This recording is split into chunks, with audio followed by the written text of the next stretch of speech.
12h51, on va parler immobilier. 35% des annonces de location d'appartements dans Paris dépassent le plafond légal.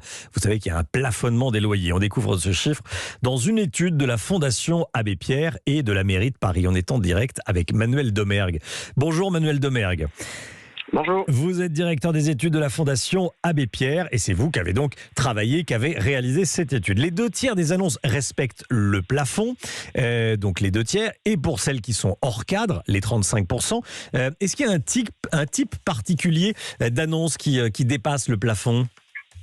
Oui, alors déjà c'est très fréquent, donc il n'y a pas de type très précis, mais on retrouve un pourcentage de dépassement plus important dans les quartiers les plus chers.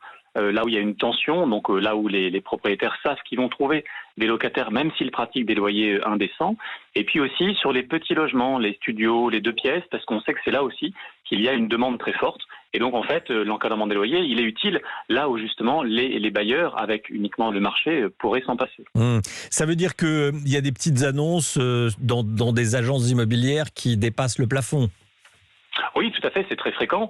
Et en fait, c'est fréquent parce qu'il y a un peu de méconnaissance, on va dire, de la part des locataires, de la part des propriétaires, et aussi parce qu'il y a un sentiment d'impunité. On a l'impression que cette règle d'encadrement des loyers ne fait pas vraiment peur aux propriétaires, sinon ils ne seraient pas si nombreux à ne pas la respecter. Donc il faut maintenant passer à l'étape d'après, qui est l'étape des sanctions. L'étape des sanctions. Alors, je vais me faire l'avocat du diable. Est-ce que les plafonds ne sont pas un peu trop bas aussi ? C'est-à-dire que se loger dans Paris, on le sait, c'est cher.